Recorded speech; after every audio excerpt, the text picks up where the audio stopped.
And now I'm just going to share a little bit about John before I let him take it away. He was first hired by the Macmillan Scribner Publishing Group in 1985. He's won Simon & Schuster's Sales Awards and Sales Rep of the Year. He's held positions on the NEIBA Board of Directors, the Advisory Council, and his Regional Rep Association. And he was also previously a regional sales director for Simon & Schuster. And what all of that means is that we are very, very lucky to have him here with us tonight. He has a master's degree from the University of Massachusetts. He and his wife, Karen, have been married for almost 40 years. Congrats to John and Karen. And they have 3 sons. John was a long distance runner for decades, but these days he is enjoying biking and walking. As for his literary preferences, which we're going to hear more about shortly, he is a big fan of literary fiction, and the occasional nonfiction book of any sort. So we're going to hear more about those tonight. But yeah, RJ Julia Wesley and RJ Julia and BookHampton are thrilled to have John here. And so I am going to go ahead and let him take it away.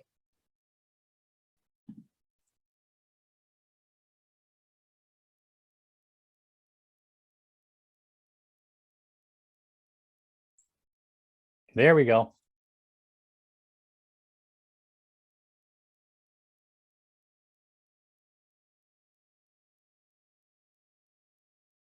Okay, done. How's that? Better? I think that's better.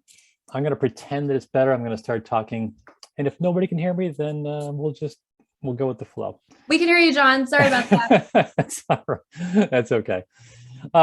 Thank you, everyone, for being here tonight. Thank you to RJ Julia for hosting Reps. We do this on a regular basis. I think it's pretty fantastic. And I'm happy to be, today's sort of person speaking to you tonight. So I, as Simon & Schuster, I have a lot of different kinds of imprints that I sell to RJ Julia for Simon & Schuster. So we do Scribner and Atria and Simon & Schuster and Gallery and a bunch of other ones that you may have heard of and perhaps not heard of. So all these titles here are from different kinds of imprints within the Simon & Schuster company. So I decided to pick out 5 works of fiction and 5 works of nonfiction, and then a couple of quick previews for books coming in July, and then 4 different children's books, and then 2 I like to recommend some backlist titles every now and again during these kinds of presentations to sort of remind you about some things that have been around for decades and perhaps deserve a second look. So I'm going to start with the works of fiction, and as you see in front of you, we have a brand new Tom Parata coming on June 7th, not too far away. Tracy Flick Can't Win. This, of course, is a return of a very popular character. I did see Andrew's Instagram posting a couple days ago about this one coming out pretty soon. He's a big fan of the movie Election, and of course, it's a sequel. So this is an Indie Next pick for June, which means that booksellers across the country choose it to be one of the top 10 works for the month coming out. So Indie Next pick for June, a much anticipated return of a beloved character.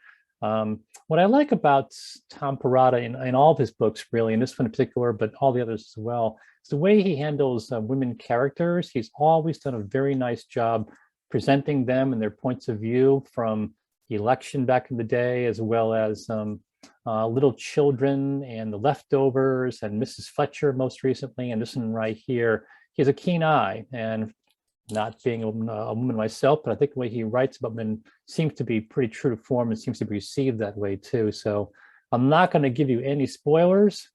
That would be no fun whatsoever, but you should certainly pre-order this book from RJ Julia's website. And if you'd like, during the Q&A once we're finished, or right now if you want to, I'll ask you to, if you want to ask me about my interaction with Tom Parata about a month ago or so, I can give you a little inside scoop on something. Next title, if you please.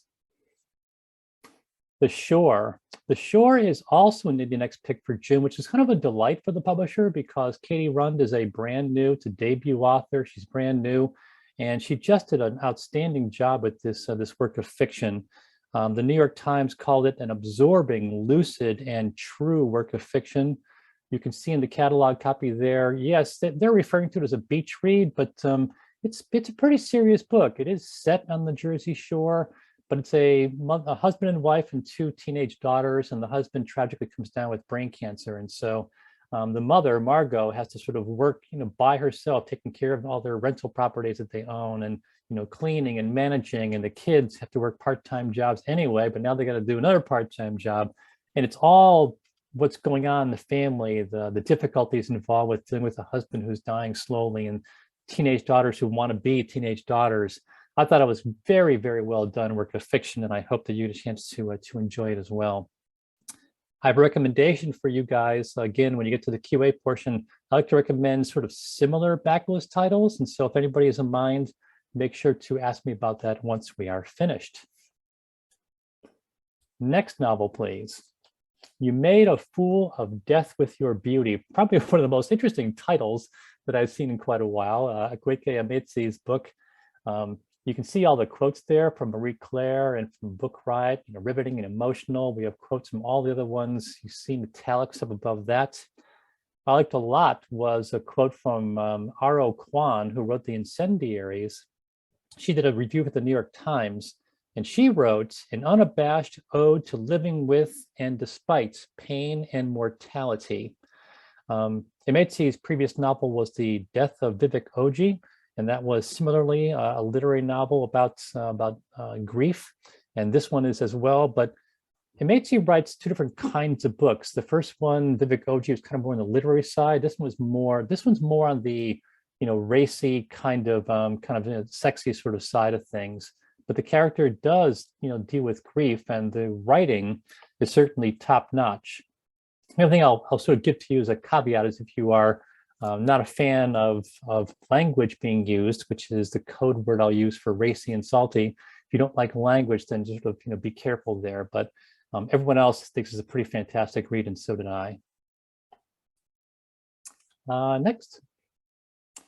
This might be the most popular one for the titles I'm presenting here today, The Foundling. I mean, certainly Tracy Flick's going to be a big deal, but Anne Leary's third novel, The Foundling, is pretty outstanding. It's on sale next Tuesday. I was also told that RJ Julia in Madison is going to be hosting Anne Leary, I think on June 3rd. I believe it was June 3rd, but they'll correct me on that. Yes, June 3rd.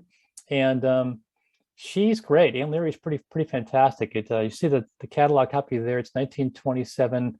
Mary Engel's 18 years old. She gets hired to work at this place called the Nettleton State Village for Feeble-Minded Women of Childbearing Age. And believe it or not, that's not exactly a crazy sort of thing, because in doing the research for this book, Anne Leary kind of based it on her own maternal grandmother.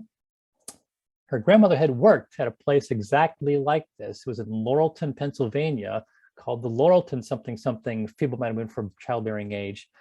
And she was shocked that this kind of place even existed in the first place. She decided to approach it in a fictional format, but Anne Leary will tell you on June 3rd, if you ask her all these questions, but it's based on real life stuff. And it's kind of disturbing that women of childbearing age, because we're like 5 or 6 of these set up in the country, they were literally pulled from their families because they were part of an inferior race, or they were sometimes had loose morals, or they were considered defective in some way. It was basically a eugenics kind of program, which makes it all the more chilling.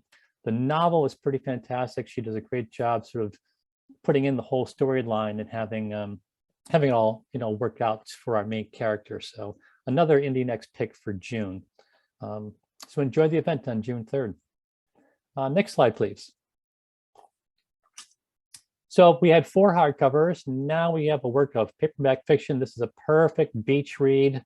Abby, a perfect beach read as these things go, Falling. Many of you probably bought this book in hardcover from last year. It was phenomenal. We had a chance to meet the author in a Zoom call. The reps did and the publishers did, and she's delightful. She may even come to the store for all I know, because she did a lot of events. But it is a heart-throbbing kind of, choking back the fear kind of thing of what happened in this particular book right here. So this is the ultimate sort of beach read as far as I'm concerned. And for anybody who's not, read this yet, for in hardcover, it's time to pick it up in paperback. It came out just last week. Yeah, so those are the works of fiction. And I'm going to move into now the works of nonfiction, unless somebody has any, questions in the meantime. And I'll just give you like 5 or 10 seconds to see if anybody has any questions. But you can also feel free to hold them to the Q&A. John, we did have a request. They would love to hear all about your conversation with Tom Parata. Tom Parata. So what happened was the regional booksellers, NEBA included, New England Booksellers included, does 2 or 3 meetings per year. And they invite authors to come speak. They often have one keynote speaker and then 6 or 8 other authors who sort of speak just for 5 or 8 minutes. And Parata was invited to be a keynote. And so being his publisher rep, a colleague of mine and I met him in the lobby. We walked over to the event and we're sort of chatting, of course, back and forth. But it turns out he's the greatest guy. He was actually on his way. He's going to see his mom on the way back home from the event. She's on the coast of Maine somewhere. But during his moderated sort of conversation on the stage, he talked about, because he was asked quite a few questions about the movie of The Election. And the character, of course, Reese Witherspoon, who was 23 at the time, but playing a 17-year-old, but how she inhabited the character and how she kind of took over the movie. And that's why it became, kind of a iconic sort of thing. So the big thing is that it's certainly possible, he felt, because he felt that Reese's people are interested in doing a reprisal of the character. So it's possible that we're going to see a movie version of Tracy Flick Can't Win, possibly starring Reese Witherspoon. And Tom said he'd only do it if she would agree to do it, because he wouldn't have any other actress do the role. But if she does, and she might, it'll be happening next year, which is kind of a cool thing, and the audience all cheered. That's the Tom Parata story. Nonfiction, Easy Beauty. Easy Beauty came out a little more than a month ago, but if you folks out there missed this book somehow, I beg you to go look at it and pick it up. I thought it was phenomenal. You see the quotes there from the New York Times, gorgeous and vivid and soul-stretching and breathtaking. I agree, I agree, I agree. We did meet Chloe Cooper Jones on a virtual call. Again, Simon Schuster has authors present to the sales force once in a while, and we got a chance to listen to her speak. She has 2 different PhDs as well as an MFA in writing, but one of her PhDs is in philosophy. So the gist of the book is that, let me just read this here. It's a groundbreaking memoir about disability, motherhood, and a journey to far-flung places in search of a new way of seeing and being seen. Chloe Cooper wants to confront her relationship to her body, herself, and the world. And the reason is that she has an affliction known as sacral agenesis, which basically means she has no sacrum and is missing 1 or 2 vertebrae at the bottom of her spine. So she's incredibly short. And of course, her walking gait is just completely messed up. She's almost always in pain. And of course, she's regarded by people. And that's where you see that quote there on the page there. I'm in a bar in Brooklyn and 2 men are talking about me like I'm not there, like I'm not worth living. She's listening to her colleagues talk about her almost like she's not there. And so it's this whole exploration of what is beauty? What does it mean? How do I exist in the world? And so she travels around the world to see different things. The writing is phenomenal. It's just beautifully put together. Because she's a philosopher, she incorporates philosophers and philosophies during the course of the book, which I find incredibly appealing. I find myself sort of enlightened and getting smarter as I read, as well as sort of empathizing with her plight. So tremendous novel, and again, tremendous nonfiction memoir. And again, if you are interested in asking me during the Q&A, there's a quote from Plotinus in this book right here, a Greek philosopher named Plotinus, that I thought was kind of interesting in regards to Chloe Cooper Jones herself, and also a recommendation for a book that's not unlike this one. Next. Anna. Here is a character you no doubt recognize, if only from her photograph and her sunglasses. Anna Wintour, made famous, of course, by the movie in 2006. But Amy Odell, she wanted to do a biography, and she wanted to do an authorized biography. Anna Wintour, whom she had met once or twice before, during the interview process in the fashion world, that she somehow run into her and spoke with her for a few minutes. So she was not a complete stranger when she asked. But Odell had already built up credentials as a writer, as a reporter, as a journalist in the course of the years. And so when she did ask to do a biography, Wintour did decline. However, Wintour allowed and gave to Odell phone numbers and contacts for 24 of her closest, friends and associates and business partners. That opened the floodgates for anybody at all who would want to contribute to this book. And so the big thing here is this is not salacious. It's not a tell-all. It's not trying to sort of, find all the snide stuff kind of thing. Very balanced look at an iconic business person and woman in the fashion world. And it explores how fashion, affects American culture. It looks at Anna Wintour herself in the business world, the people who work for her trying to get involved in politics during the Hillary Clinton and Trump race for presidency. All these things are explored, as well as Vogue magazine itself. Really comprehensive bio and very, very strong read. Came out just 2 weeks ago. And wholly different kind of book, and a potential very good Father's Day gift for those who are inclined to read about these major works of history, 600 pages by Pulitzer Prize winning writers. That is exactly David Hackett Fischer. He won for a book called Washington's Crossing in 2005, but he's been nominated many times for his other books. As the catalog copy there says, it's a sweeping and foundational work. I wouldn't be surprised if it ends up being a New York Times notable. It could very well be a Pulitzer nominee in the end. It is that kind of work of epic history. 12 years ago, many of you, read and bought and picked up Isabel Wilkerson's book, The Warmth of Other Suns. That book was significant in that it looked at the migration of slaves from the South to the North in a wholly, different way, in a more personal way. Similarly, Hackett Fischer looks at the influx of slaves from the slave ship trade, of slaves from Africa into the United States, and he looked at them in various regions, the Northeast, the Mid-Atlantic, and the South, all over the country. But of course, in that time period, that was what existed. And the ways that those African slaves who became slaves interacted with and lived among people in the colonies at the time, and how they changed cultural and other practices in the colonies. And so these Africans came in, they had linguistic skills, they were farmers, they were sailors, they were boat builders, and their existence in the Northeast and Mid-Atlantic especially, they showed people how to do certain things, and it changed what was being done at the time. And so this book is going to be reviewed as being a wholly different way of looking at the influx of slaves to the United States and their very strong impact, their profound impact on how American culture changed in the course of the centuries. Again, pretty major thing here. So one key thing here is this book is like Other Sons. It's written from the point of view of individuals. And so there's a lot of that personal stuff, a lot of research went into this book. Coming out on May 31st, there are a lot of images and maps, which are always helpful in a book like this. And that's that one.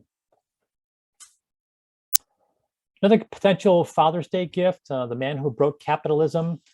This is, being a person who is just not overly fond of rampant capitalism and the Elon Musks of the world and all these people who have, super yachts and all that. You can actually trace a lot of that back to Jack Welch. You think about 1980 and, Ronald Reagan had just become president, and then there was a whole laughter about, what, the actor? And you had celebrity culture emerging. And Jack Welch was very much fit into there. He liked to golf with presidents and titans and everything else, but he also ran GE starting in 1981 with an iron fist. And his number one thing was shareholder value. He fought tooth and nail to make shareholders, rich beyond their wildest dreams. And therefore, his practice was to slash and burn, reduce workforces 10% every year. 120,000 people were fired at GE in his time there. it was always about making as much money as possible, and employees and the economy be damned. All that mattered was shareholder value. So he became iconic, but as far as David Gillies is concerned, it became known quickly on for all the wrong reasons. And so here we are today with this corporate culture, and how do we deal with it? So in this book, Gillies gives you the background on one particular individual, all the people who worked for him, who went to work, run other companies who did similar practices, and more importantly, how we can try to fix it and make the economy better for regular, ordinary Americans. Pretty important book as far as I'm concerned. May 31st on sale, and worth picking up. So that's the Manor book, Capitalism. Those are my 4 hardcover nonfiction books. The one paperback nonfiction book is one you are all familiar with, The Lost Boys of Montauk. This is one of those things where the hardcover came out. It sold incredibly well. No surprise in East Hampton, of course, because that's where Amanda lives, where it's all set.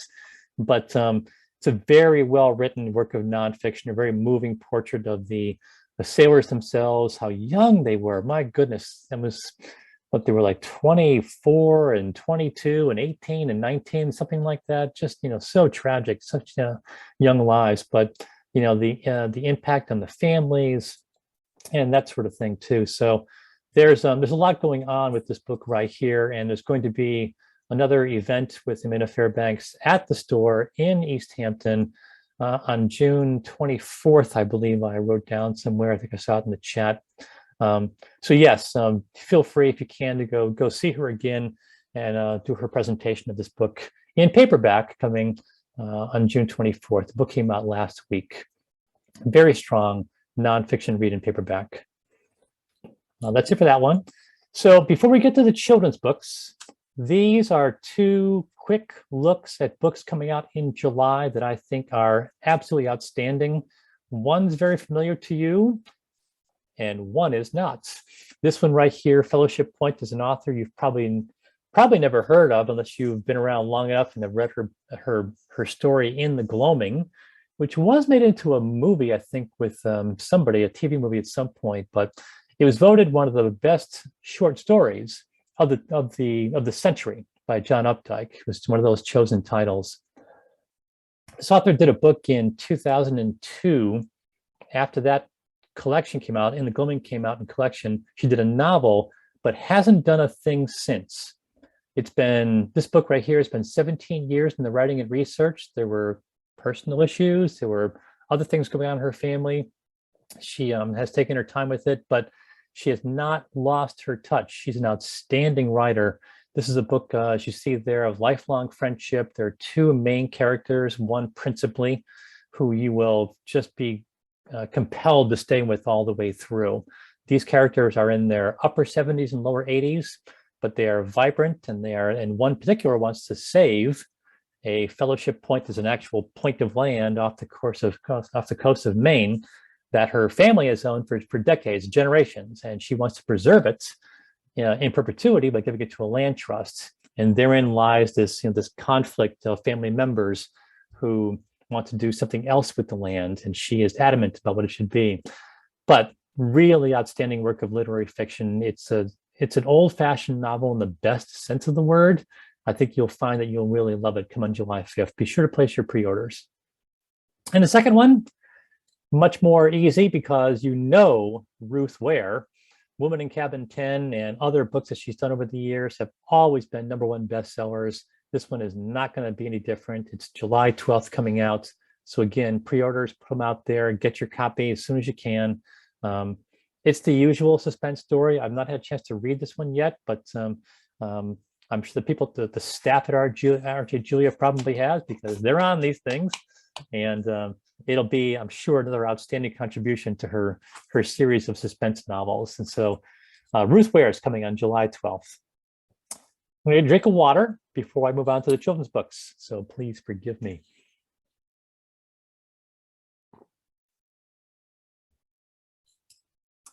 And yes, I do have a number of, again, suggestions for backlist titles, for tie-ins. When we get to the Q&A, I'll bring them up and tell you about them, but feel free to interject. I can, go too fast sometimes, but please feel free to ask a question in the chat. I'm sure Abby or Kathy will tell me to, slow down, or I got a question for you, John. So I'll have them shout it out if there's something there. But otherwise, we can talk during the Q&A. I'll be happy to answer any questions at all. Children's books. You heard in the bio, I raised my wife Karen and I, raised 3 sons, and God, we loved having our kids in our lap and reading stories to them. And I had such great practice doing it, and I miss it, big time. And I have no grandkids yet. So when I saw this picture book come through, Room for Everyone, it just reminded me so much of all the books I used to read to my kids when they were little. This book is vibrant to the nth degree. There are characters everywhere. You can see the cover image there. That's the indicative of the images throughout the book. There are different font sizes for some of the words in there because the author wants to sort of emphasize, unusual words. But the fact is that this Dala Dala, which is a sort of a traveling sort of van almost, is making its way to the coast.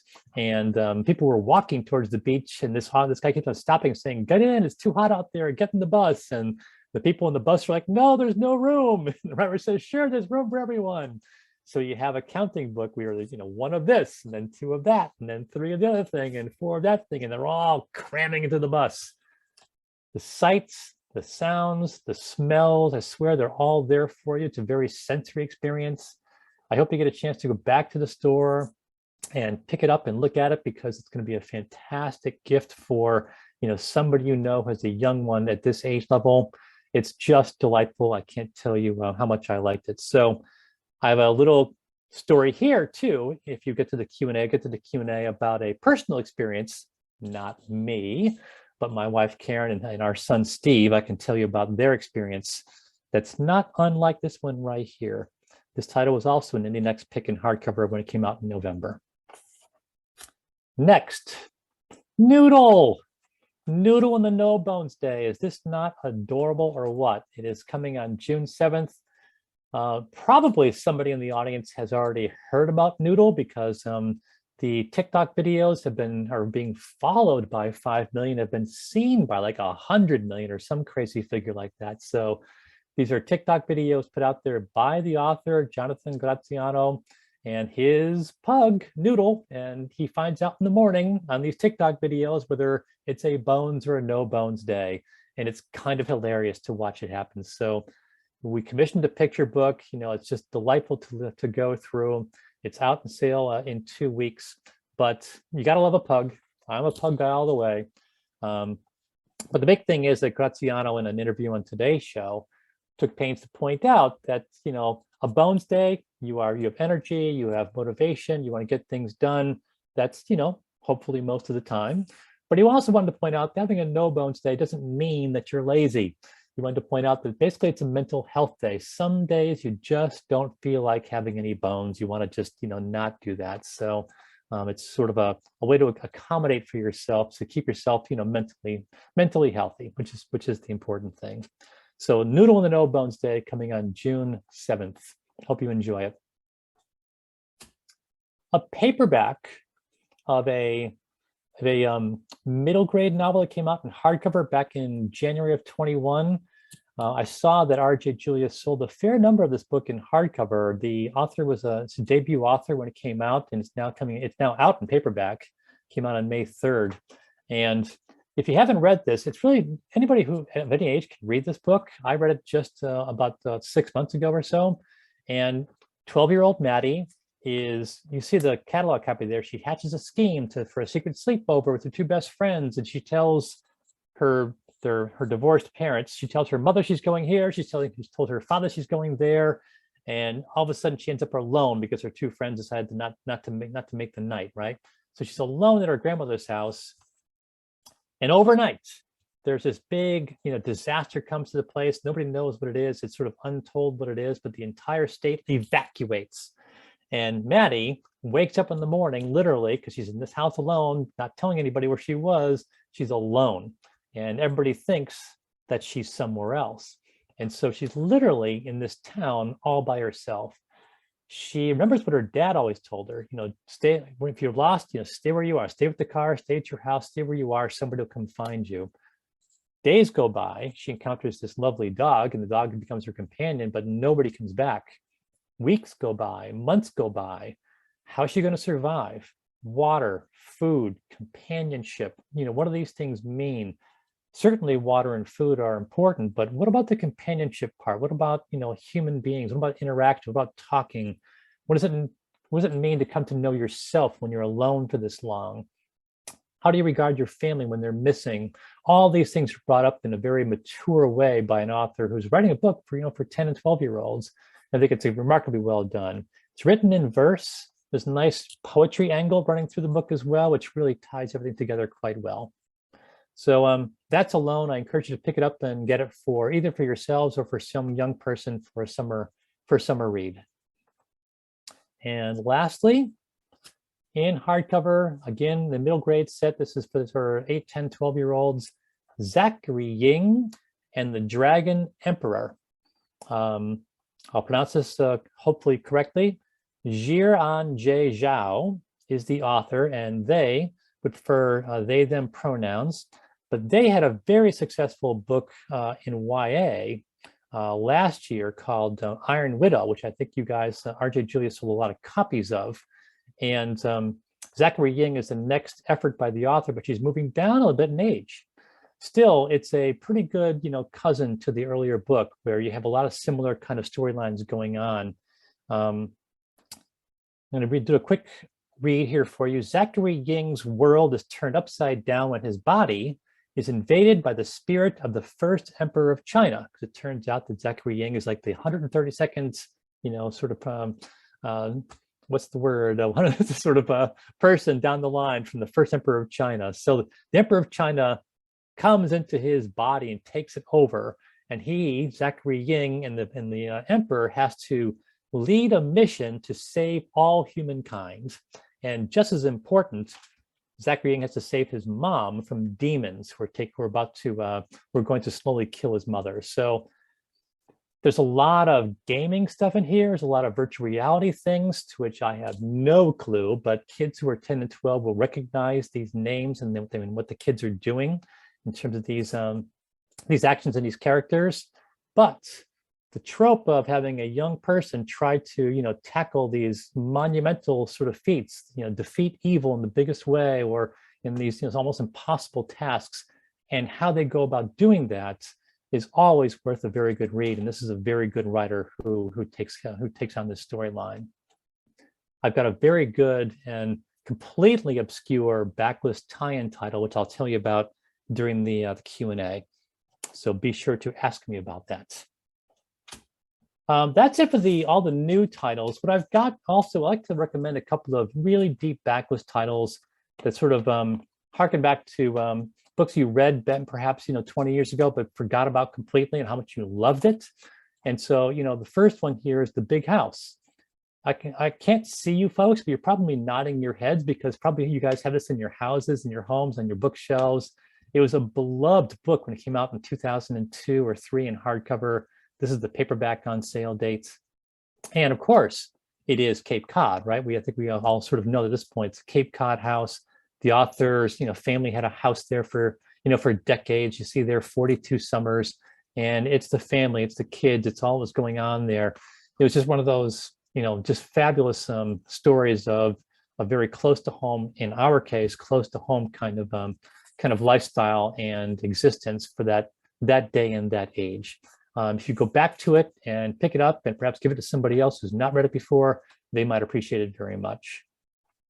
And the last thing to recommend is, a couple of my stores that I used to go see, I hope to back to soon. They like to have tables of the firsts. And so they'll have a table out there on a display of the first book to have a character and a storyline. So, Lee Child's first book with this character, or Cornwell's, first book with this character, or Stephanie Plum with this character, or Agatha Christie with that. So in my case, P.D. James, this was her first book that we published, years ago, called Cover Her Face, with what's his name there? Scotland Yard detective Adam Dalgleish. And so it's just kind of a fun thing to recommend to you good folks to go back to a book, that sort of started, the whole story of a series that was a phenomenon back in the day, and might be again for those who have never read this book before. And yeah, that kind of wraps up my entire thing. And again, I mentioned a number of different things during the course of the afternoon, the evening here, to ask me about. So if any of you had a mind to do exactly that, you may. And if you don't, I might just tell you anyway, because some people, don't want to speak up. But if you don't want to, I'll be happy to. Well, I know, didn't you say I was taking notes and you did beat me to, the father, asking about the Father's Day recommendations and the beach reads, you were already there. Good. But why don't you start off by telling us about the Chloe Cooper Jones quote? And I think you also said you had a similar title to Easy Beauty. Yeah. Again, when I read my bound manuscript, version of this, because it's bound manuscript, I don't mind underlining things. So when I read these books for the very first time, what happens, folks, in case you don't know, is that you're going to hate me for this, because the editors and publishers will say, this book is coming out in like 6 or 8 months. The manuscript is ready. If anybody wants one, just ask for it. And so as a rep, it's like, absolutely, I'll take that. So if it sounds good to me, I ask for it. And they send you what is a bound manuscript, basically. And so when I read these things, I start to underline things that appeal to me particularly. So when I said during my talking part about this, that the idea of Chloe Cooper Jones is dealing with her body and how her body exists in the world and how it functions, how people regard it, and that kind of thing. So Plotinus was a Greek philosopher, and what I underlined here was, much of Plotinus extends from Plato's theory of forms and his realm of perfect ideals. But Plotinus believes the realm of ideals held not just the archetypal form of love or beauty or justice or a bed or a chair or a work of art. It held the archetypal version of you, the individual person. Ascending through the mind to the realm of ideals allowed you a glimpse of your perfect self. That perfect self was only a mind, separate from the body. And how good that must make a person like Cooper Jones, whose body is not perfect, how good it must make her feel. And then lastly, Plotinus said, your body is the problem. Get rid of it. Go for the ideals instead. And so those are the kind of things that I was underlining when reading this book and why I so fell in love with this memoir. That's what it was. The recommendation. So because this book, the author is discussing her philosophical training, philosophers, philosophies, it reminded me from years ago, reading for the first time, Zen and the Art of Motorcycle Maintenance.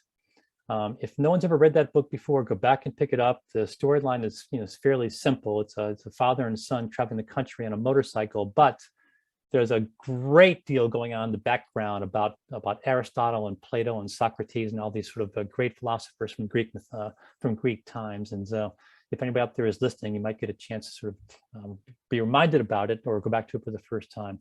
Pretty outstanding stuff. I like that one a lot, and it's always stuck in my mind. Perfect. As a reminder to our audience, if you have any questions for John as well, you can either send them in the chat or you can use the raise hand feature in Meeting and Zoom, and then we'll unmute you and you can ask him directly. Yeah, please do, because I'll answer questions about being a rep, things you might be curious about. I'm happy to answer any questions about these books or something else. Why don't you tell us your Room for Everyone anecdote? I was curious about that. Aha. Well, Room for Everyone. So when I was reading this this book about this, it's called Odell, and I think it's the country of Zambia that's where the word comes from and where they're going. But be that as it may, it's this bus with lots of people getting on, kind of thing. So our middle son Steve was enamored of all things Africa and wanted to work in the field of health, and so he found a way to go with a group to Ghana. And he went there and lived with at a children's orphanage, working on health issues, helping with the kids, for the summertime. And what happened was, when he was gone for like 6 weeks, my wife Karen was like, I can't be away from him this long. I have to know what's going on. I have to go see our son.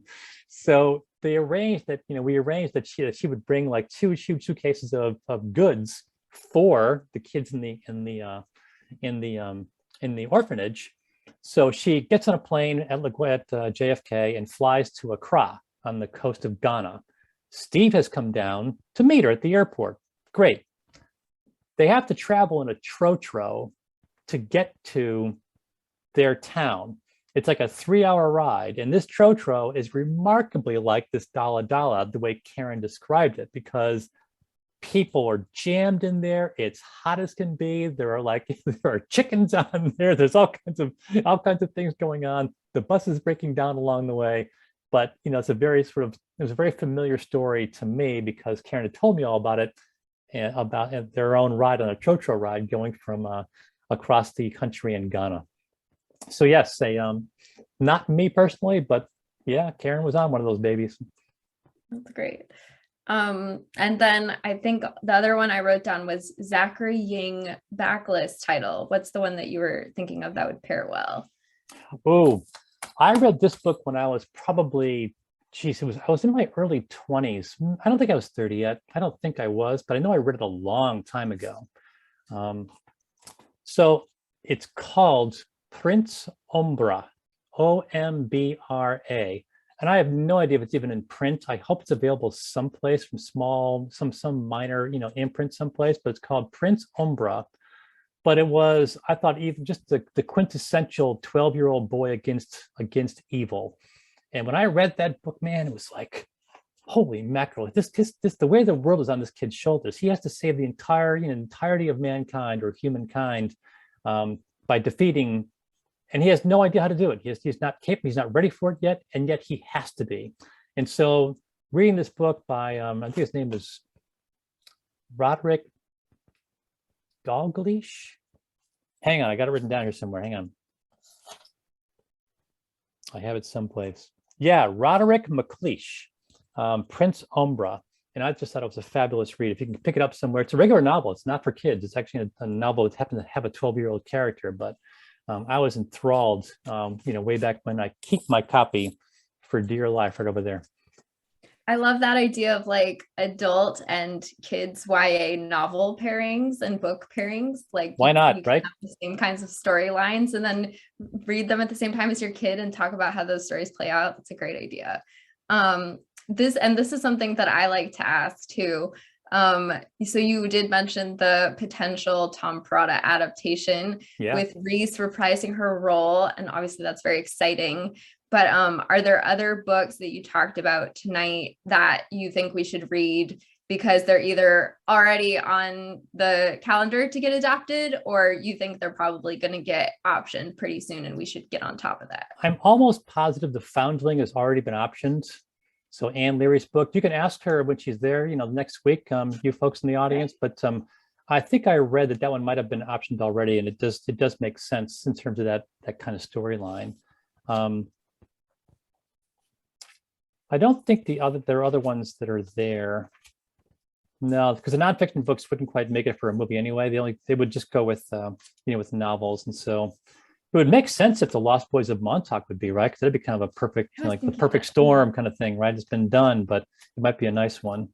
Yeah, I think those. I think the Foundling would be the best candidate. Awesome. Well, if that's about it, if we don't have any questions from our audience, I would like to. There was one more. I'm sorry. The Shore, right? The one about the husband and wife. The husband is dying of cancer and everything else. I did have a backlist recommendation for that one because I read a book again many years ago called A Happy Marriage by Rafael Iglesias, and but boy, it was a depiction of a 25-year marriage where in this case the wife happens to be afflicted, but heartbreaking. But they had a couple of sons like I did, and so it was very close to home. but was also beautifully told and just very, very true to the emotions. Because at some point, the husband had cheated someplace, and he was, reconciling himself to that, as well as trying to, work with his wife through to the end, kind of thing. Hard to breathe sometimes. Yeah, Happy Marriage by Rafael Iglesias. Awesome. Well, thanks for that, John. Those extra pairings are so cool. And then there was one that you wanted to shout out, right, as an honorary mention for Father's Day, wasn't there? The golf Good one. question. Oh, yes. So I meant to include this in my presentation tonight, and I missed the deadline because I missed the deadline. But there's a new biography of Phil Mickelson out there called Phil, and it's by a guy named Alan Shipnuck. And it's going on sale, I think either today or next Tuesday.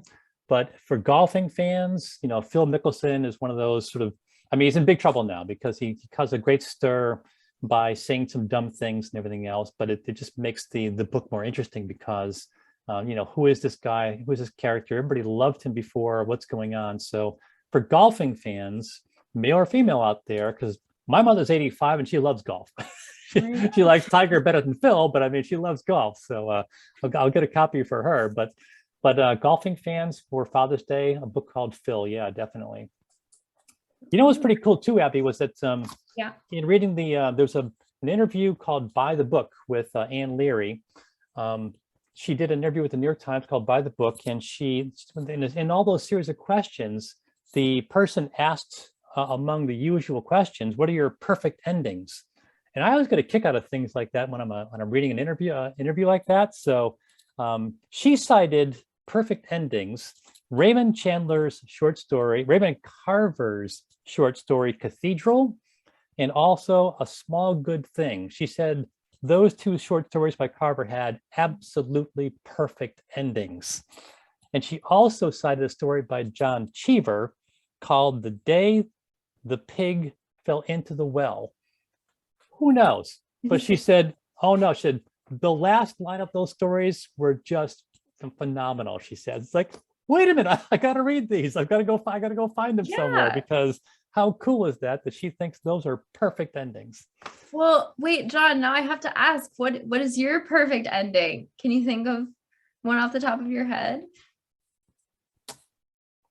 Only in movies, no. Not in a book. No, a lot of books that I like the most, tend to be pretty tragic. It's just, I hate to say it, but I'm a sucker for really emotional, heart-wrenching things. And so The Happy Marriage, that kind of thing, and Zen the Motorcycle Maintenance. Those are all kind of tough storylines, but they're the ones that tear my heart out. I tend to like those books too much, but they don't usually have happy endings or great endings or perfect endings. Sorry about that. It's a good question, though. It is. You can ask anybody, but an author knows what they like, right? So you can ask her again on the third, see what she says about it, maybe. Yeah, I'm gonna write that down. That's a really good one. Well, I guess that's about it. Thank you, John, for all of those recommendations. We're all set for Father's Day, for beach reads, for summer reading. Definitely. And I want to remind everybody that you will get 15% off your entire order if you purchase 3 or more of the books from John's recommendation list, and the links are there for you in the chat. And then be sure to input the code REPNIGHT15. So 15% off those books, lots of glossy new titles. And then as well, each individual book you purchase enters you into a raffle to win a totally free advanced reader copy that John will pick for you based on your preferences, which, in my opinion, that alone is worth buying books, because John will send you something that's coming out that you're guaranteed to love. So why not? And then, as I mentioned, links in the chat. And you're also welcome to visit us in store, of course. We have those upcoming events, as John helpfully mentioned, and the registration links are there in the chat if you want to come join us at BookHampton or RJ Julia. So that's it from me, but do you have any last words for our audience, John, before we head out? Not really. Beautiful day out there. Hopefully tomorrow as well. You guys should get out there and enjoy the sunshine, and then head over to RJ Julia. I love those guys. I can't wait to be there myself in a couple of weeks.